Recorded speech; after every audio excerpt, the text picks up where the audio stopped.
ba yan? Pagod lang ako. Kasi 3 weeks na akong walang maayos na pahinga. Puro ako aral. Ang bisyo ko na ngayon ay aral. Bawal na ako uminom, may sakit na ako sa kidney, boy. Ang dry ng buhok ko.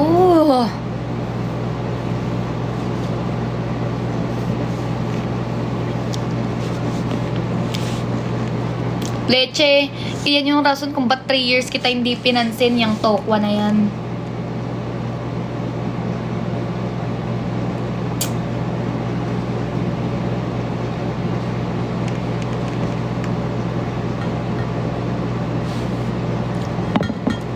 Nasa Mindanao na ako.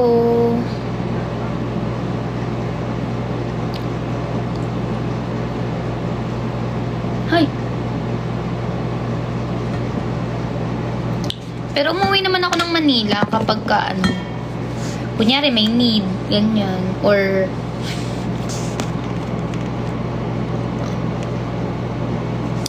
ayan, nafi-filtered na naman yung ng comments niyo. Mabait na ako dati pati. Ikaw lang salbahe.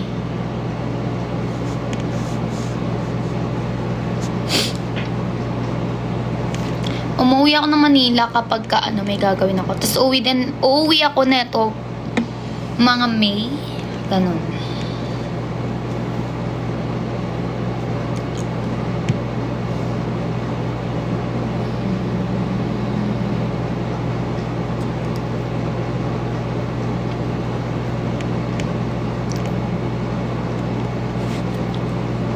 Leche. Ay, napanaginipan kita.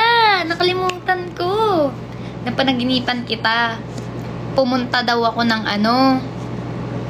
Basta pumunta ako malapit sa inyo. Pero di ko na alam saan ka nakatira ngayon eh. Basta malapit sa inyo. Tapos, nag-chat ka na kung nandun pa ba ako. Kasi nakita mo ako sa coffee shop malapit sa inyo.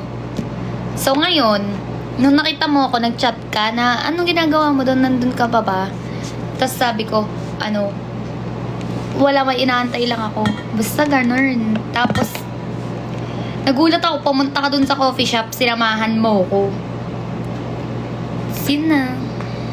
Oo, te! Sabi ko nga, hindi ko na nakakausap yun. Tapos, nung napanaginipan kita nun, lately lang yun eh.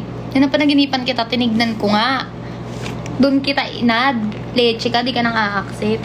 Kasi guys, may asawa pa siya nun. Ngayon, tingnan mo pag inad ka yan. Kahit di ka na siya, at least di niya ka na-accept eh.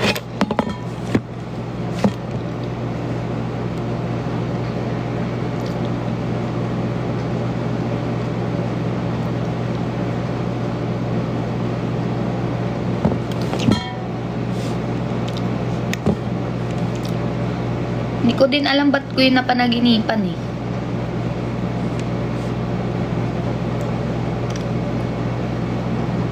What?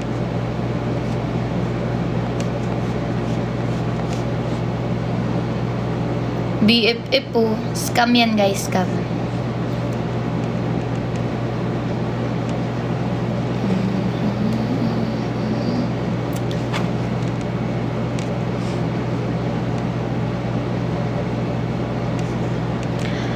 Nabuhay pa yan si Tay. Kailan ba yun? Tinweet ko pa yun eh na wow, nangamusta